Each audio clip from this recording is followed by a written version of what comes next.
Subject की वजह से रैंक आती है, सारे सब्जेक्टों की वजह से आती है। बस इतनी सी बात। आपके कितने परसेंट आए 12th में? 92 किसी एक सब्जेक्ट की वजह से आते हैं? सब सब्जेक्टों की वजह से। ये प्रैक्टिकल में भी ठीक होगा, ये थ्योरी में भी ठीक होगा। इतनी सी बात समझनी है बस।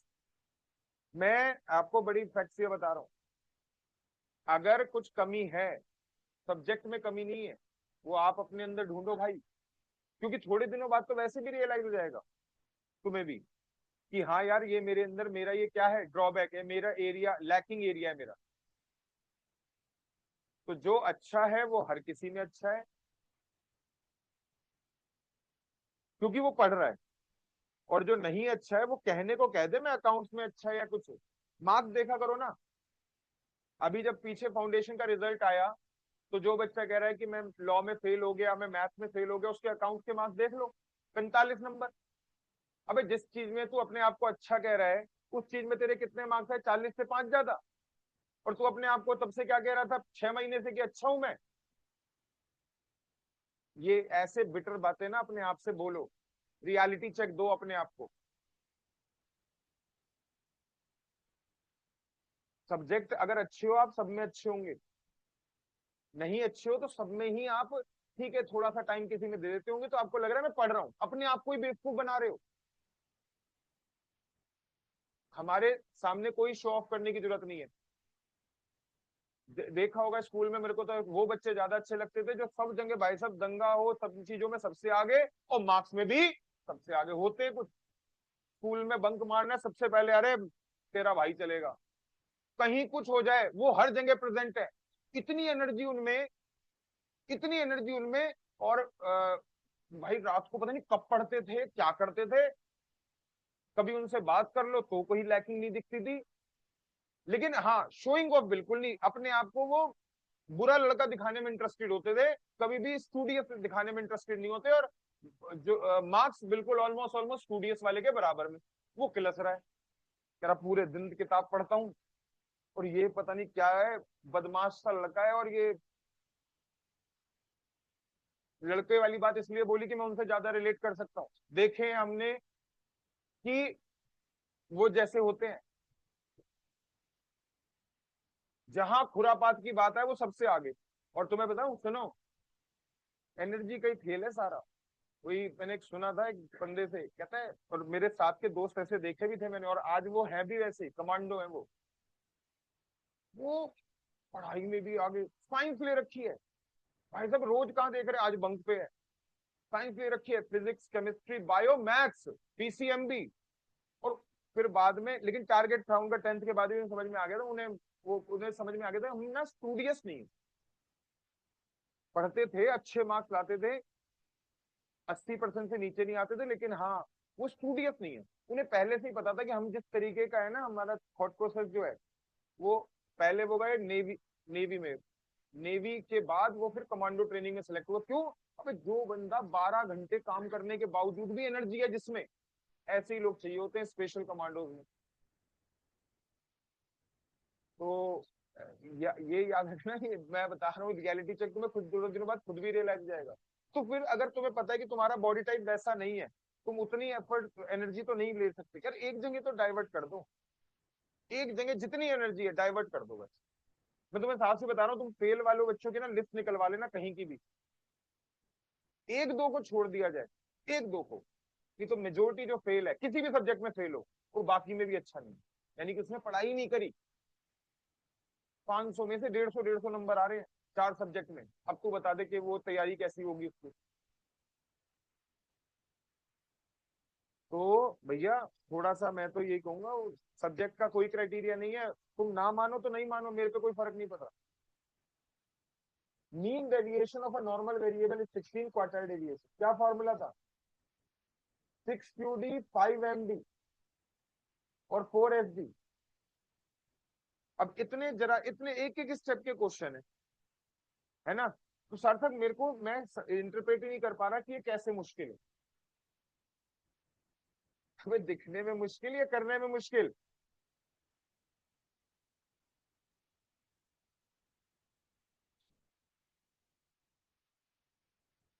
कितना आया ये? मैंने बोला था अप्रोक्सीमेटेड रिजल्ट। सारे क्वेश्चन पेपर में भी ऐसे आते हैं। अच्छा हाँ, फॉर्मूले का नाम क्या है? अच्छा एक चीज और सुनो, लेकिन पता है क्या होता है, जैसे अब अभी तो आसान लग जाएंगे मेरे कहने पे, हाँ हाँ कुछ भी नहीं है इसमें तो। पेपर में क्या होता है फिर ना, वो जब इकट्ठा होके आता है ना सब कुछ, और तैयारी में कमी होती है, फिर दिक्कत आती है। ये सच बात।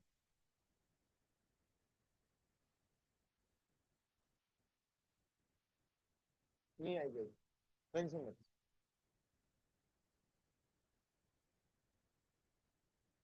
सिर्फ 4 क्वेश्चन दूर हो आप, ये चैप्टर खत्म हो रहा है आपका।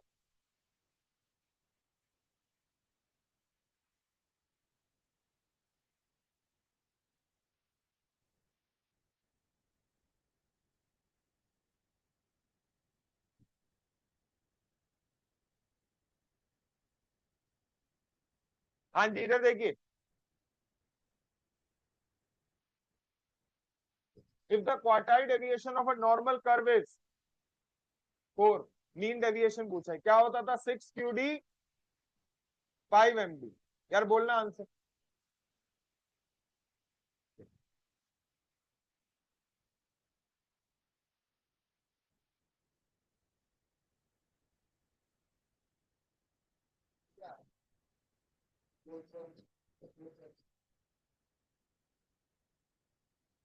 यार ये बताइए। 20। हाँ हाँ हाँ। क्या बनाइए? ठीक है भाई। तो ये कोई कुछ कह रहा था, हाँ जिशान देख ले, तेरे जो तूने बोला उसके कुछ जैसा ही क्वेश्चन है, एक जगह 4.24 भी है, 4.80।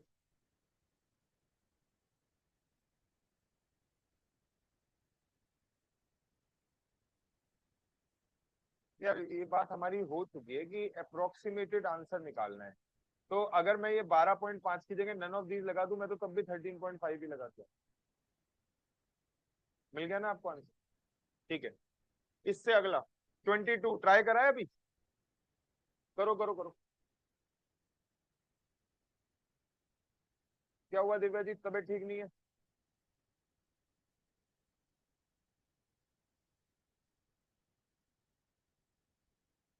सुष्मित, ये जो क्वेश्चन करे हैं क्या लग रहा है मुश्किल है? याद कर लें, हो जाएगा ना? रिवाइज करना पड़ेगा, क्योंकि ये बात याद रखना, बस प्रॉब्लम यहाँ पे पता है क्या है, अभी ये चैप्टर खत्म हुआ, 2-4 दिन में, अगर 2-4 दिन में इसकी खूब अच्छी प्रैक्टिस नहीं करी, भूल जाओ बस। और दोबारा फिर तुम्हें क्या करना पड़ेगा, दोबारा वीडियो देखनी पड़ेगी, तब जाके समझ में आएगा। डायरेक्ट बुक से पढ़ के नहीं समझ में आएगा, नोट से पढ़ के नहीं समझ में आएगा। और फिर क्या होगा कि वीडियो देखने में टाइम खर्च होता है, तो आप क्या कर दोगे, सब कुछ बता दिया क्या क्या होगा, अब तुम्हें ठीक कर। ठीक है।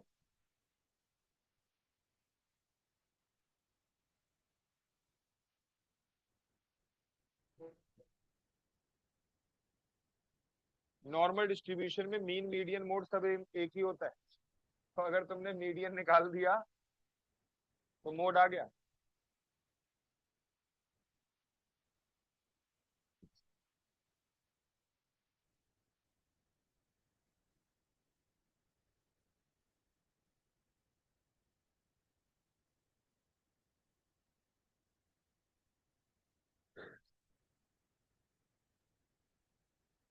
ये कितना लिखूं?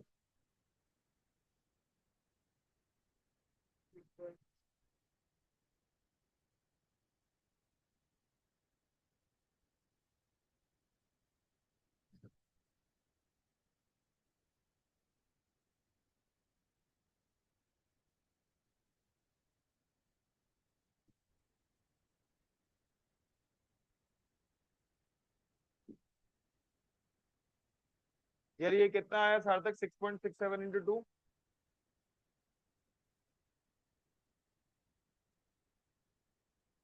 जी बेटा बिल्कुल।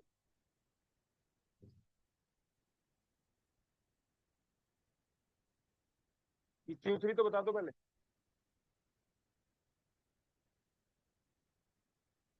किंजल यहाँ पे Q3 निकल के आ गया, और श्मित यहाँ पे 13.25 Q1 था। ये एक शॉर्टकट आपको पता है, Q3 प्लस Q1/2। अगर कोई बोले निकालना मोड है, निकाल रहे हो मीडियन, तो बेटा नॉर्मल डिस्ट्रीब्यूशन का मीन भी, मीडियन भी और मोड भी सब। एक मिनट एक मिनट,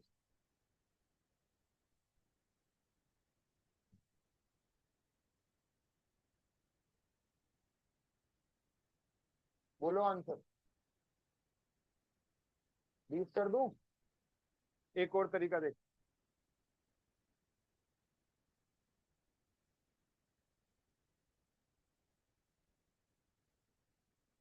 इस क्वेश्चन में तुम्हें क्या दे रखा था? मीन डेविएशन दे रखा था,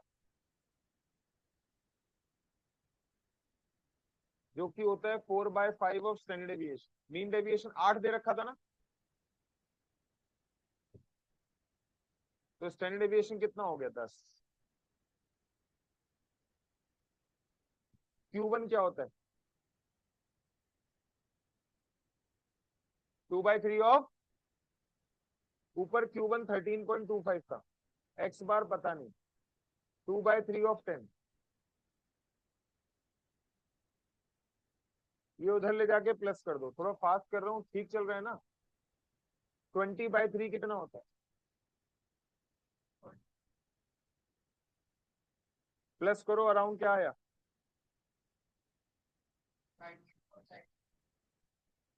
सेम आया कि नहीं आया? लेकिन तरीका अलग है, उन्हीं फॉर्मूला को यूज करके। हो गया? आगे देखो।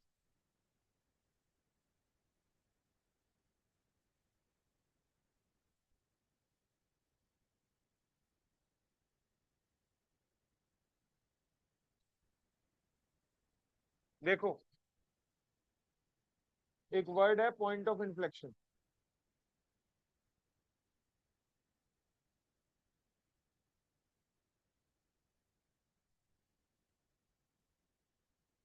पॉइंट ऑफ इन्फ्लेक्शन, इन्फ्लेक्शन का मतलब ये होता है कर्व जहां पे ना अपना कर्वेचर चेंज करता है। इससे पहले क्या था? कॉन्वेक्स, यहाँ पे भी कॉन्वेक्स, और ये बीच में कॉनकेव। जहां पे कर्व अपना कर्वेचर चेंज करता है उसको बोलते हैं पॉइंट ऑफ इन्फ्लेक्शन। और पॉइंट ऑफ इन्फ्लेक्शन ये होता है, याद कर ले, म्यू माइनस सिग्मा और म्यू प्लस सिग्मा। ठीक है, म्यू माइनस सिग्मा और म्यू प्लस सिग्मा। म्यू मतलब एक्स बार, म्यू मतलब एक्स बार। एक तो ये याद कर लेना।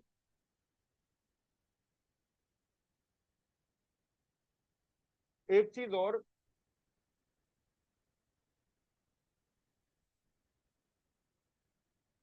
एक चीज और याद कर लेना, आपको ना पेपर में इसकी बहुत जरूरत पड़ सकती है। मुझे एक बात बताओ, अगर इस एरिया की जेड वैल्यू 1 है, इस तरफ है, राइट हैंड साइड में है, तो +1 ही होगी। तुमसे अगर जेड वैल्यू 1 का एरिया क्या होता है? होता है, अगर तुमसे बोल दे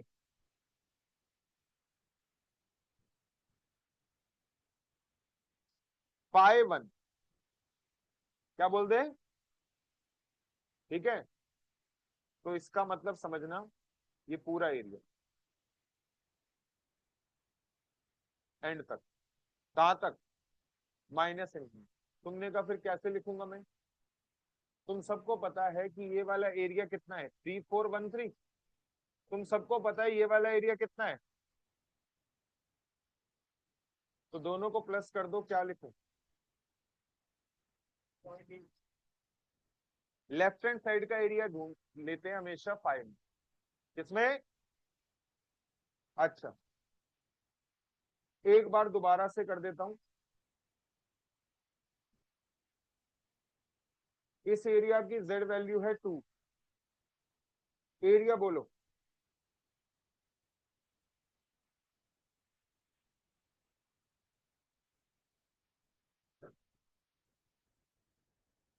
ये एरिया कितना है? π2। सबको पता है 0.4772 ये है और 0.5 ये है। क्या लिखूं यहाँ पे? अब ये समझना आसान हो रहा है, इसमें तो कोई खास दिक्कत नहीं है। लेफ्ट पोर्शन पूरा नहीं नहीं नहीं। अच्छा एक चीज, हाँ, क्या करूं? थोड़ा फास्ट बेटा। अब इसमें एक ट्विस्ट देख लो।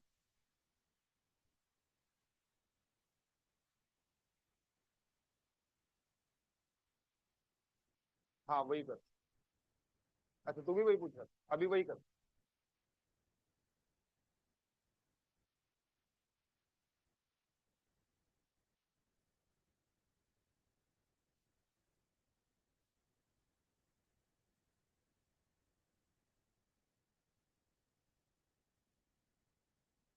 हो गया बेटा कॉपी? चलो इधर देखो सभी। अब अगर ये वाला एरिया है, ये वाला एरिया पाई-1, बेटा जब जीत यहाँ पे देख ले पहले। पाई-1, पाई-1 का एरिया भी क्या रहेगा?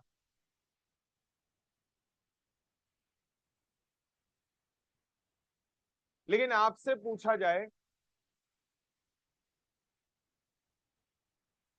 सॉरी मैंने यहाँ थोड़ी सी गलती कर दी।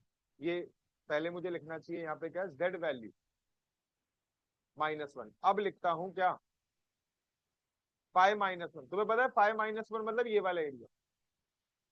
अब ये बताओ ये वाला एरिया लिखूं क्या? आधा एरिया किसके बराबर है? उस 0.5 में से ये वाला एरिया कितना है? 3413। माइनस कर दोगे, पता है ये एरिया कितना आएगा? 1587।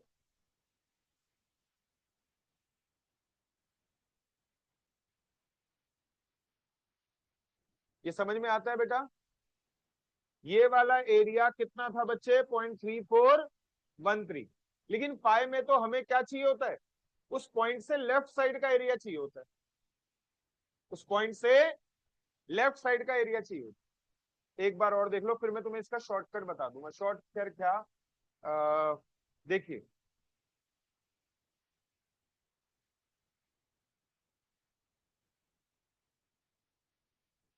इस एरिया की जेड वैल्यू है -2, एरिया है 0.4772।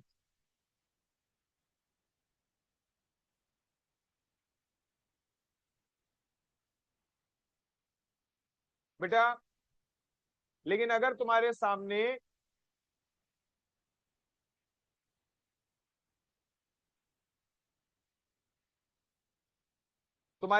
आ जाए पाई-2, तो पहली बात तो ये वाला एरिया चाहिए। तो एरिया होगा, आधा एरिया सबको पता है कितना होता है? उस 0.5 में से 4772 माइनस कर दो, ये आएगा 0.0228। ठीक है। अब तुमने कहा, अब ये बताओ कि पेपर में इस नॉलेज का कैसे यूटिलाइजेशन। तुम्हारे को ना पेपर में, हाँ जी सुनो, यहाँ पे कम से कम नहीं तो 2 से 3 बार ये बात पूछी जा चुकी है कि सर आपने हमें Z वैल्यू 1, 2 और 3 तो याद करवा दिए, पेपर में कैसे मिलेगी हमें? टेबल मिलेगी? अभी किसी बच्चे ने बोला भी था, शायद जिशान आपने बोला था टेबल मिलेगी पेपर में। नहीं मिलेगी टेबल बेटा। पेपर के अंदर मैंने बोला क्वेश्चन के नीचे वैल्यू गिवन होगी, और वो वैल्यू भी डायरेक्ट नहीं देंगे। तुम्हें चाहिए होगी Z वैल्यू, वो देंगे पाई वैल्यू। तुम्हें चाहिए होगी Z वैल्यू, वो देंगे पाई वैल्यू। तुम पता है क्या करना? तुम पता है क्या करना? 0.5 माइनस कर देना पाई की वैल्यू में।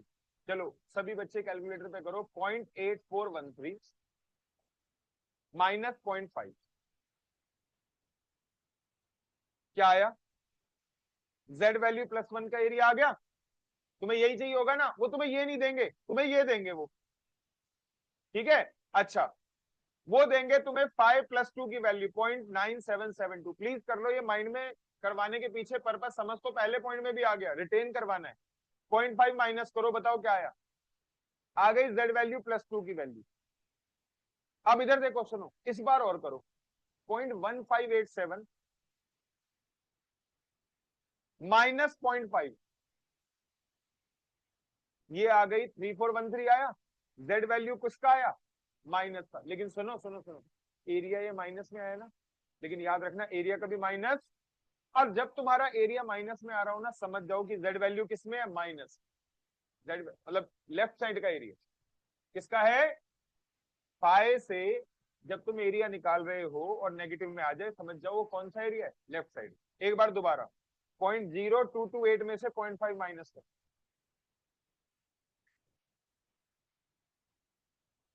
-0.4772। तो एरिया को कभी नेगेटिव मत लेना, यानी कि समझ जाना जेड वैल्यू। अच्छा, ये वैसे ऐसी गलती करेंगे नहीं, आपका जब ये वाला एरिया देंगे तो देखना फाइ वैल्यू यहाँ पे माइनस की होगी। क्या बोला? फाइ वैल्यू यहाँ पे माइनस की होगी पेपर में भी। अगर तुम्हें ऐसा एरिया देंगे तो फाइ वैल्यू माइनस की ही होगी, ऐसा नहीं करेंगे वो कि प्लस में दे देंगे। ठीक है, आपको यहीं से ही समझ में आ जाएगा कि जेड वैल्यू कौन सी वाली है? माइनस वाली। एरिया कौन सा है? Left hand side.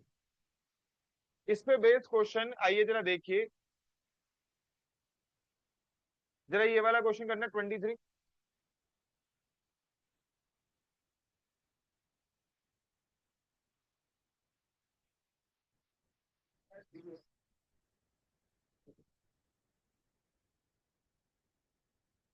ठीक है,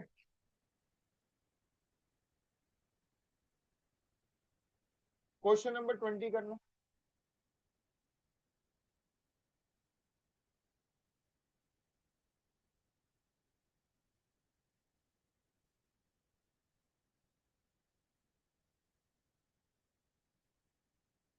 पॉइंट ऑफ इन्फ्लेक्शन का जो फॉर्मूला था ना वो देख लो अभी और उससे लगाओ। पॉइंट ऑफ इन्फ्लेक्शन का फॉर्मूला देखो और उसको यूज करो, कैलकुलेटर का काम नहीं है बेटा। इसका आंसर वैसे, हाँ इसका आंसर बताया तो गलती है, यहाँ पे 40 लिखा हुआ है, एक्चुअली में आंसर, सही आंसर 8 है। अब लाके दिखाओ 8 आंसर।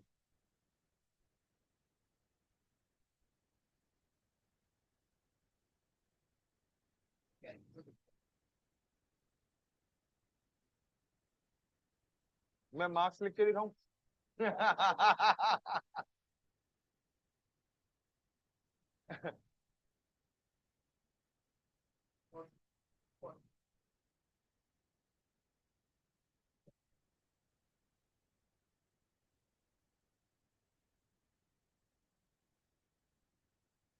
भाई पॉइंट ऑफ इन्फ्लेक्शन प्लीज देख लो अब।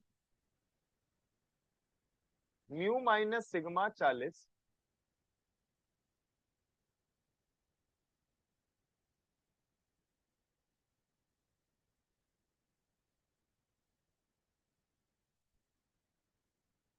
क्लियर है? अब म्यू यानी कि एक्स बार, और एक्स बार अगर 50 है तो स्टैंडर्ड डेविएशन क्या होगा? और अगर स्टैंडर्ड डेविएशन 10 होगा तो mean deviation 4/5 of standard deviation.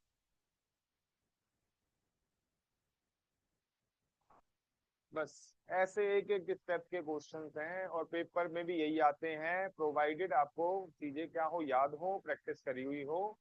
हाँ, वैसे नहीं होते, मतलब आप सोचो ना कि अरे हल्के से ही है, नहीं याद होता है। ये हल्की सी चीज है बस वो, और क्यों याद नहीं होता? टाइम नहीं लगा रहे। चलिए ये आपका हो गया भाई। अच्छा एक चीज, तुम्हें मैंने एडिटिव वो करवा दिया था, एडिटिव, एडिटिव थ्योरम बाइनोमियल की तो करवा दी थी ना? सुनो, एडिटिव थ्योरम बाइनोमियल की तो करवा दी थी ना? अब यहाँ पे पाइसन की देख लो और इसकी भी, नॉर्मल की भी देख लो। कौन सा? एक मिनट रुक जा, बता।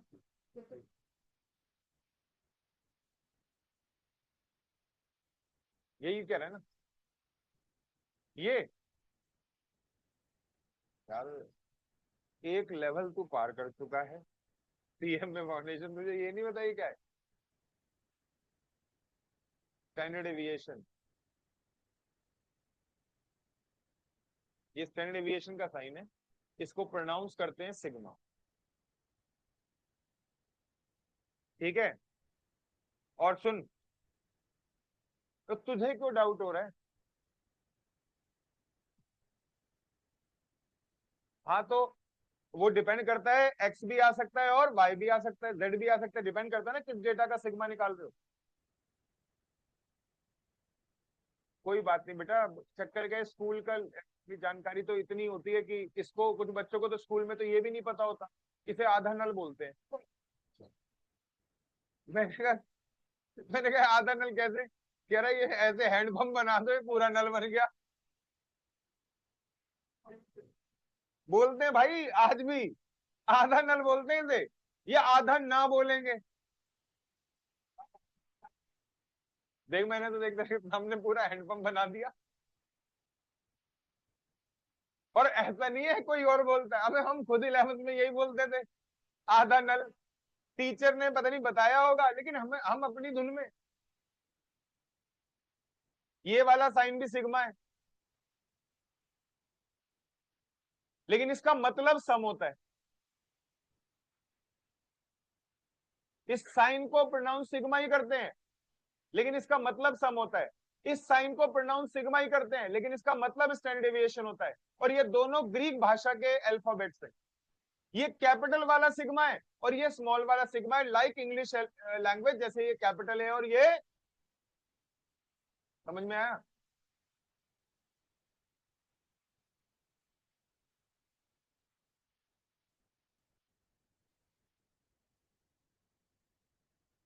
अच्छा, इधर इधर इधर इधर सुनो। अरे ये चैप्टर आपका फिनिश हो चुका है। इसमें आप एक काम करिए, पहले तो ये और सुन लीजिए, और तुम पता है क्या करो? तुम, वैसे तो मैं ऑलमोस्ट क्वेश्चन करवा चुका हूं, लेकिन आप एक बार घर पे पहले करो, ICAI के सेट ए और सेट बी करो, और फिर मेरी वाली बुक से करो।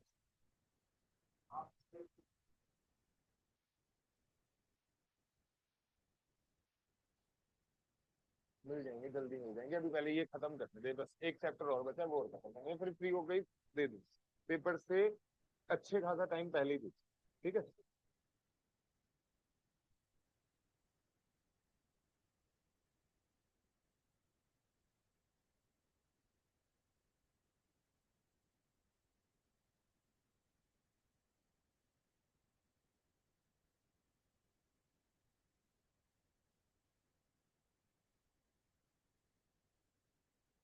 सुनो,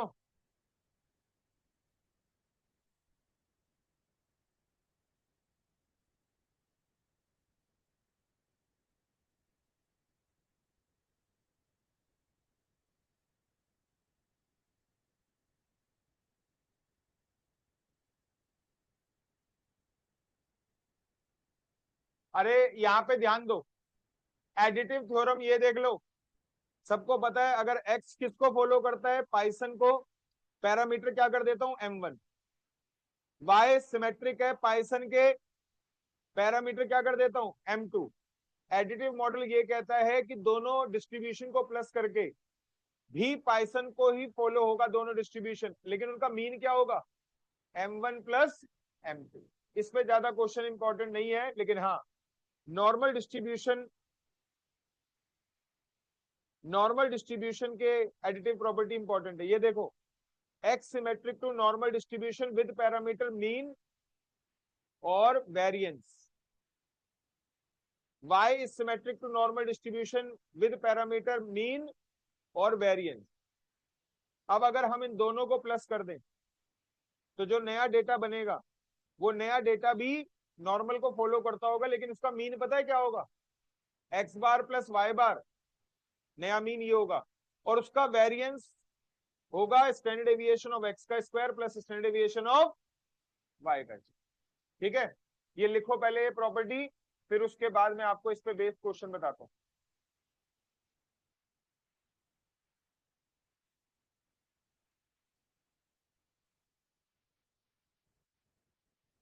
बहुत एक्स्ट्रा क्वेश्चन है बच्चे, और जो मेरी बुक में है वो तुम्हें स्कैनर तक में भी नहीं मिलेंगे। ठीक है ना?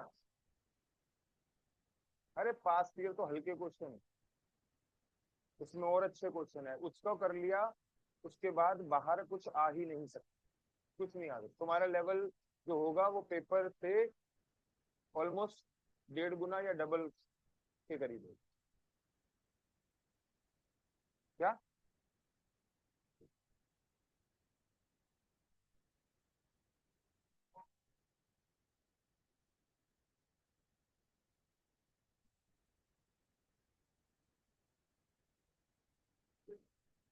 तुम सीएमए के थे ना इसलिए।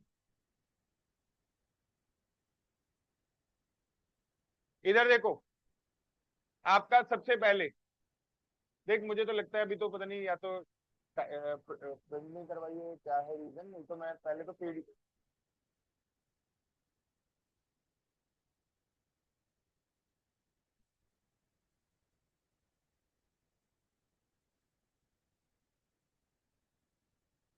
ये लो भाई।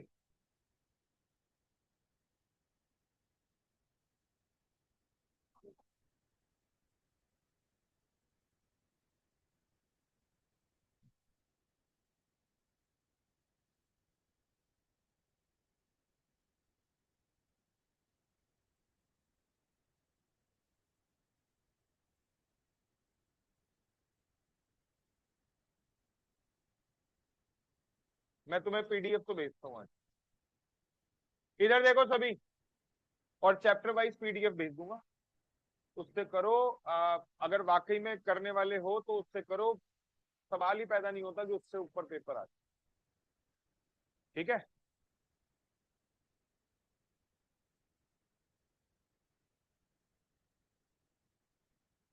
मैंने तुम्हें क्या भेजा था, असाइनमेंट भेजे थे ना एलआर के, उतना कर लिए बस, खत्म। आईसीएआई के बाद असाइनमेंट अलग से जो भेजे थे इसके बस। ये वाला क्वेश्चन बताओ क्या आंसर लगाऊं?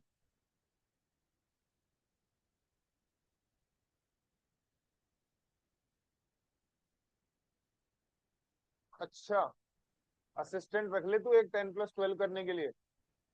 तेरी कितना होता बताइए, तेरा 10+12।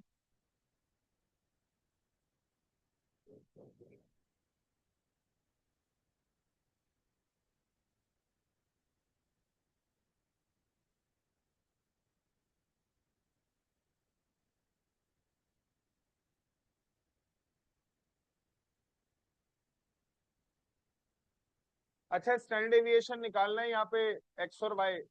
तो यहाँ पे क्या करना पड़ेगा, वेरिएंस ऑफ एक्स और वेरिएंस ऑफ वाई तो प्लस कर देता था, लेकिन स्टैंडर्ड एविएशन निकालने के लिए फिर उनका।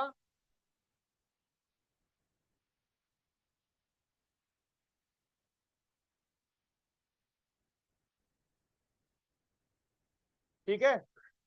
अभी देख लो, एक स्टेप के सिर्फ सारे क्वेश्चन कैसे थे, एक स्टेप वाले, पेपर में भी कैसे आएंगे, एक स्टेप वाले। यस बेटा।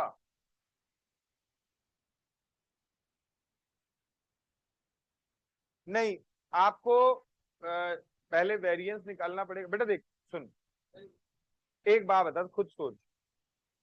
जैसे वेरिएंस एक्चुअली फॉर्मूला तो था वेरिएंस का टोटल, तो वेरिएंस का टोटल कर देते, थ्री का यहाँ पे स्टैंडर्ड डेविएशन दे रखा है ना, तो 3 का स्क्वायर 9 और 4 का स्क्वायर 16, 9+16 कितना होता है 25। लेकिन आप डायरेक्ट स्टैंडर्ड डेविएशन को ऐसे प्लस करके नहीं निकाल सकते, 3+4 7 ऐसे नहीं कर सकते। सुन, मैं इसका रीजन बताया तो, दो चीजों के स्क्वायर का सम, सुनो, दो चीजों के स्क्वायर का सम और दो चीजों के सम का स्क्वायर सेम नहीं होता, ये रीजन। ये इनका, मैं बता एक मिनट, इनका ये कहना था, इनका ये कहना था कि जब स्टैंडर्ड डेविएशन एक्स और वाई निकालने तो 3 और 4 7 कर दो। क्या कर दो, 3 और 4 7 कर दो। तो बेटा वो रीजन है कि मुझे प्रॉपर्टी तो किसके हिसाब से दी, वेरिएंस के हिसाब से। तो पहले वेरिएंस निकालना है, फिर प्लस करना है, और फिर दोनों का कंबाइन स्टैंडर्ड डेविएशन निकालना है, तो दोनों नंबरों के स्क्वायर का सम करना है और अंडर रूट करना है, तो डायरेक्ट नहीं हो पाएगा। डायरेक्ट करोगे तो आंसर, भाई एक बात बताओ, ए स्क्वायर प्लस बी स्क्वायर और इसका अंडर रूट और सिर्फ ए प्लस बी, क्या सेम आएंगे? नहीं आएंगे ना, बस ये रीजन। लो भाई, ये आपका यहाँ पे फिनिश हो गया है। पहले तो सुन लो, पहले तो क्या करो, आईसीआई का सेट ए और सेट बी करो, बल्कि सेट सी में से भी बता देता हूं कुछ क्वेश्चन।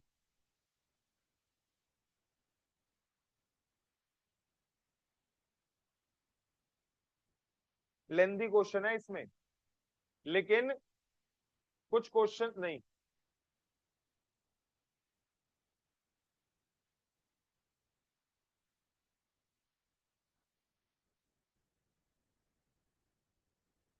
मैंने तो करवा ही दी है सेट बी, पूरे क्वेश्चन करवा दिए हैं। आप एक काम करना, आप सेट सी का लिख लो homework, set A set B और सेट सी के लिख लो 15 16 17 18 19 20। ठीक है, सेट ए सेट बी, बस इतना दे रहा हूं, मेरी बुक भी बाद में करना। ठीक है, अभी एक काम करते हैं, हम नया टॉपिक चालू कर दें।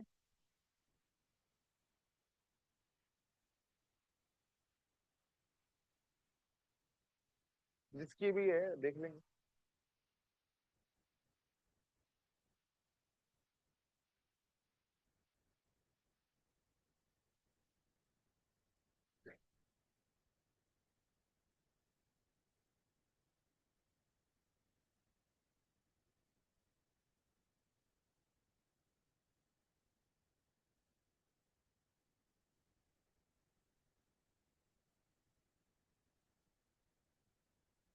मेरी क्लास नहीं,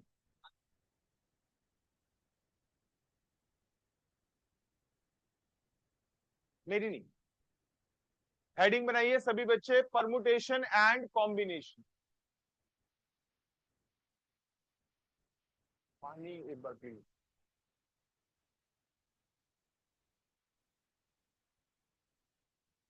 अरे थैंक यू।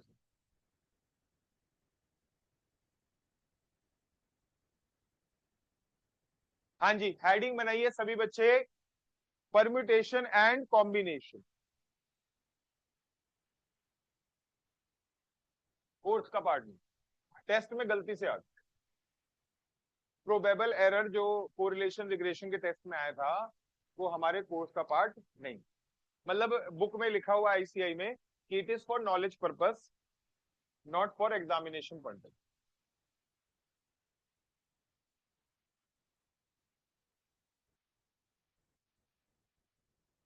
अच्छा इधर देखो, इधर देखो प्लीज, हेडिंग बनाइए सभी बच्चे, permutation and combination.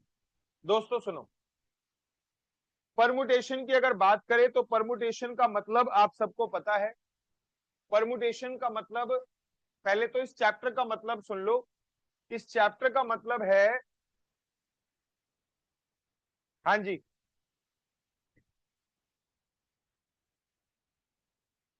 Method of counting. इस चैप्टर का मीनिंग क्या है? Method of counting. ठीक है, मेथड ऑफ काउंटिंग का मतलब होता है चेस के बोर्ड में कितने बॉक्सेस होते हैं। चेस का जो बोर्ड होता है, व्हाइट और ब्लैक बॉक्सेस होते हैं, कितने बॉक्सेस होते हैं? 64। ठीक है ना, 64 बॉक्सेस होते हैं। किस किस ने बताया था ये 64 बॉक्स? यहाँ पे बेटा एक बात बताओ, तुमने जैसे 64 बॉक्सेस हैं, कभी गिने हैं एक एक करके 64 या नहीं गिने? तो फिर कैसे श्योर हो कि 64 है बताओ? बहुत बढ़िया, यहाँ पे इन्होंने क्या बोला, 8 इंटू 8, 8 रो 8 कॉलम, 8 इंटू 8 60। इसी को कहते हैं मेथड ऑफ काउंटिंग। जहां पे बहुत सारे चीजें केसेस बनते हैं, वहां पे उन नंबर ऑफ केसेस को छोटा, मतलब किसी छोटे तरीके से कैलकुलेट करने को हम क्या बोलते हैं? Method of count. ठीक है, तो आपका, अगर हम बात करें तो यहाँ पे मेथड ऑफ काउंटिंग में दो चीजें हैं। एक तो है परमुटेशन। बेटा परमुटेशन के लिए सुन लो, परमुटेशन के लिए वर्ड है अरेंजमेंट, और कॉम्बिनेशन के लिए वर्ड है सिलेक्शन। परमुटेशन के लिए वर्ड है अरेंजमेंट और कॉम्बिनेशन के लिए वर्ड क्या है? सिलेक्शन। दोनों में फर्क क्या होता है वो सुन लो। अगर मैंने लिखा ए बी और सी और यहां लिख देता हूं